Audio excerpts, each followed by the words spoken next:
जोहार साथियों। कल रात को भी मैंने कनेक्ट होने की कोशिश की थी आप लोगों से, और जो नर्सिंग कॉलेज का जो मुद्दा है, जो 93 से ज़्यादा जो नर्सिंग कॉलेजेस हैं जिनकी मान्यता को निलंबित किया गया है, हाई कोर्ट में एक पीआई लगाई है लॉ स्टूडेंट एसोसिएशन ने। उसके बाद हाई कोर्ट की सख्ती के बाद ये फैसला आया है। और आपको ये समझना होगा कि ये जो मान्यता है इनको निलंबित क्यों किया गया है, और नर्सिंग कॉलेज में कौन कौन से कोर्सेस होते हैं और उनके लिए क्या आवश्यकताएं होती हैं, ऐसी कौन सी चीजें हैं जिस आधार पर इनको मान्यता मिलती है, क्या क्या इंफ्रास्ट्रक्चर की जरूरत है, और इनको कौन कंट्रोल करता है। नर्सिंग कॉलेज का नियमन और नियंत्रण किसके हाथ में है। तो जो नर्सिंग कॉलेज है उनमें दो तरीके के कोर्स होते हैं। एक को बोलते हैं हम जनरल नर्सिंग डिप्लोमा कोर्स है, जो 10वीं के बाद होता है, 3 साल का कोर्स होता है। और एक होता है बीएससी नर्सिंग, जो 12वीं के बाद होता है, 4 बीएससी नर्सिंग बोलते हैं। और उसके बाद 2 साल का एक कोर्स होता है, उसको एमएससी नर्सिंग बोलते हैं। तो जो नर्सिंग कॉलेज है उनका जो नियंत्रण है उन वो करता है Indian nursing council, INC. INC ने मापदंड बना रखे हैं कि आप देख रहे हैं कि किस तरीके से ये जो इंटरनेट है इसमें व्यवधान पैदा किया जा रहा है। अभी कल रात को भी मैंने कई बार लाइव आने की कोशिश की थी, उसके बावजूद दिक्कत आई थी, जबकि डाटा का कोई दिक्कत नहीं है। मेरे घर पे वाईफाई भी लगा हुआ है, उसके बावजूद जो है ये दिक्कत आ रही है।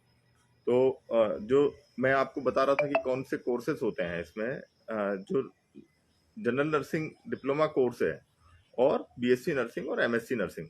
तो जो इंडियन नर्सिंग काउंसिल है उन्होंने अपने मापदंड बना रखे हैं कि कोई भी नर्सिंग कॉलेज है तो उसको चलाने के लिए या उसको मान्यता के लिए किन चीज़ों की ज़रूरत है। तो जो नर्सिंग कॉलेज है उसमें लेक्चर हॉल्स होने चाहिए, लैब्स होनी चाहिए, और वो किसी न किसी 300 बेडेड से संबद्ध होना चाहिए, जहाँ पर जाकर मरीजों पर जो नर्सेस हैं वो एक्सपीरियंस कर सकें, उसको प्रैक्टिकल कर सकें। और वो जो हॉस्पिटल है उसमें भी अलग अलग तरीके की स्पेशलिटी होनी चाहिए, जैसे कि बच्चों के आईसीयू होते हैं, मेडिसिन आईसीयू है, गायनी के आईसीयू हैं, और अलग अलग वार्ड हैं। अलग जैसे हड्डी रोग का वार्ड होता है, एक सर्जरी का वार्ड होता है, मेडिसिन का वार्ड होता है, नाक कान गले का वार्ड होता है, ऐसे ऑप्थेल्मोलॉजी का वार्ड होता है, आई स्पेशलिटी। तो ऐसे अलग अलग जो फील्ड है उनमें जो नर्सिंग ग्रेजुएट्स हैं उनको करीब 25-25, 30-30 दिन की ट्रेनिंग दी जाती है। वहां पर जाके वो लोग सीखते हैं, मतलब थ्योरी के साथ साथ, थ्योरी पेपर्स के साथ साथ इन सब मरीजों पर ट्रेनिंग ली जाती है। उसके बाद आप बोल सकते हैं कि एक ग्रेजुएट या एक ट्रेंड नर्स है ना। तो इन सब चीज़ों की ज़रूरत है, और यदि इन गुणवत्ताओं का हम ध्यान नहीं देंगे और करस्पॉन्डेंस टाइप या नकली कॉलेज से या बिना अस्पताल के कॉलेज से यदि कोई बीएससी नर्सिंग या जनरल नर्सिंग कर भी लेता है, और यदि वो फील्ड में नौकरी करने जाता है या वो हॉस्पिटल में काम करता है, तो वो सीधे सीधे उसके हाथ से लोग मर सकते हैं, उसकी लापरवाही से, उसकी निग्लिजेंस से, या उसके ज्ञान के अभाव से लोगों पर प्रतिकूल प्रभाव होगा। मतलब वो लोगों की जान के साथ खिलवाड़ करेगा। तो यदि आप सिस्टम में 2000, 5000, 10,000 फर्जी नर्स को डंप कर देंगे, तो बड़े स्तर पर इस समाज में उन जो फेक नर्सेस हैं उनसे नुकसान है। जैसे हम झोला छाप डॉक्टर बोलते हैं या मुन्ना भाई एमबीबीएस बोलते हैं, उसी तरीके से ये जो लोग हैं, ये जो नर्सेस यदि इस तरीके से ट्रेंड होके गए तो ये आपकी जान के साथ खिलवाड़ कर सकते हैं। तो इसीलिए इंडियन नर्सिंग काउंसिल ने कुछ मापदंड बनाए हैं। अब मैं आपको बताता हूं कि यदि 60 सीटों की कैपेसिटी है किसी नर्सिंग कॉलेज की, कि वो 60 सीटें हर साल 60 सीट पर प्रवेश देना है, तो कम से कम उसके लिए 13-14 एमएससी नर्सिंग फैकल्टी चाहिए। और एमएससी नर्सिंग भी अलग अलग सब्जेक्ट में होता है, जैसे ऑप्स गायनी में होता है, साइकेट्री में होता है, ऐसे अलग अलग फील्ड होते हैं एमएससी नर्सिंग के भी। तो अलग अलग फील्ड, कम्युनिटी नर्सिंग होता है, तो अलग अलग फील्ड में एमएससी नर्सिंग की फैकल्टीज जो है उस नर्सिंग कॉलेज में होनी चाहिए। और वहाँ एक इंफ्रास्ट्रक्चर होना चाहिए, एक रनिंग हॉस्पिटल होना चाहिए जिसमें वो नर्सेस ट्रेनिंग लें। तो जब ये देखा गया कोरोना के टाइम पर कि जो मध्य प्रदेश में करीब 600 नर्सिंग कॉलेज चल रहे हैं, और जब हॉस्पिटल की बहुत ज़्यादा ज़रूरत थी, और हॉस्पिटल्स की जब कोविड केयर सेंटर बनाने के लिए जब ये ढूंढा गया कि भाई ये जो नर्सिंग कॉलेज हैं ये जिन हॉस्पिटल्स से रन हो रहे हैं, तो वहाँ पर भी हम कोविड केयर सेंटर बनाते हैं। तो जब देखा गया तो वहाँ पर न तो मरीज थे, न छात्र थे, और न ही कोई हॉस्पिटल था। तब जाकर ये सामने आया कि कितने बड़ी मात्रा में फर्जी नर्सिंग कॉलेज मध्य प्रदेश में चल रहे हैं।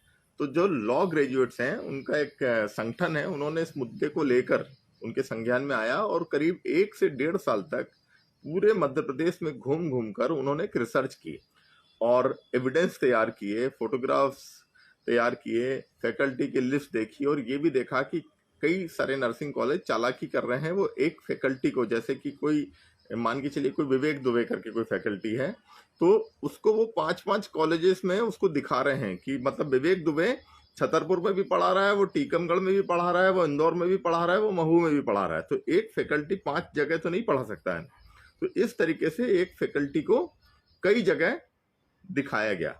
तो हाईकोर्ट ने संज्ञान लेते हुए इन कुछ पैरामीटर्स पे इन नर्सिंग कॉलेजेस को मेल कर कर जानकारी मांगी कि आप ये जानकारी फॉर्मेट में भर के दीजिए कि आपके यहाँ फैकल्टीज कौन कौन है, उनके रजिस्ट्रेशन नंबर क्या है, कब से आपके यहाँ काम कर रहे हैं, आपके यहाँ जो इंफ्रास्ट्रक्चर है उसके फोटोग्राफ दीजिए, आप किस हॉस्पिटल से संबद्ध हैं, क्या वो हॉस्पिटल जो है वो मध्य प्रदेश सरकार के अंदर रजिस्टर्ड है, जो नर्सिंग होम एसोसिएशन हैं या जो हॉस्पिटल रजिस्ट्रेशन है उसमें रजिस्टर्ड है क्या वो। तो ये सब चीज़ें जो पैरामीटर्स हैं उनकी जानकारी मांगी। तो ये जो कॉलेज थे ये चूंकि इन पैरामीटर्स को पूरा ही नहीं करते हैं, तो ये हाईकोर्ट के बोलने के बावजूद इन कॉलेज ने उस ईमेल का रिप्लाई नहीं दिया। तो जाहिर सी बात है कि जो उनका जो लाइसेंस था वो सस्पेंड होना था। और अभी ये कहा जा रहा है कि जो 2021-22 का जो सेशन है उसको सस्पेंड किया गया है। इसका मतलब मैं आपको बताता हूं कि 21-22 का सेशन मतलब कि जो आपने एडमिशन दिया है 2021 में जिन छात्राओं को, वो छात्राएं परीक्षा नहीं दे पाएंगी। अभी जो आपको आरएसएस के दलाल के जो लोग हैं जो आरएसएस की गुलामी करते हैं, आरएसएस के लिए काम करते हैं, उनको इस काम पे लगाया गया है कि कैसे भी करके जो नर्सिंग छात्राओं का जो आंदोलन होने जा रहा है उसको रोका जाए। जो लोग बड़े पहले बहुत आंदोलन की बात करते थे, अब वो लोग सरकार के गुलाम बनते नजर आ रहे हैं। अब आप देखिए कि ये इतना गंभीर मुद्दा है जिसमें 15,000 से ज्यादा छात्र छात्राएं प्रभावित हो रहे हैं, उनमें हमको आंदोलन करना पड़ेगा, और बिना आंदोलन के ये मुद्दा सॉल्व होने वाला नहीं है। और हमको हाईकोर्ट जाकर इंटरवेनिंग एप्लीकेशन भी लगानी होगी, आइए एप्लीकेशन फाइल करनी होगी जबलपुर में जो पिटीशन चल रही है उसमें, नहीं तो आप लोग परीक्षा नहीं दे पाओगे। और ये सब चीजें कब आपको पता चलेंगी, जब एग्जाम की बारी आएगी, और जब एग्जाम की बारी आएगी तब आपको बोल दिया जाएगा कि नहीं कॉलेज परमिशन नहीं दे रहा है, तब आप लोग उतना संगठित नहीं हो पाओगे। आज आपके पास मौका है, समय भी है, और आप संगठित होकर सरकार के समक्ष अपनी मांग रख सकते हो, हाईकोर्ट के समक्ष भी अपना पक्ष रख सकते हो कि आप हाईकोर्ट से बोल सकते हो कि भाई हमारी और हमारी पेरेंट्स की कोई गलती नहीं है, हमने तो फीस दी है, 65,000 से लेकर 1 लाख रुपए सालाना फीस ली जा रही है, तो फीस देना हमारे हाथ में है।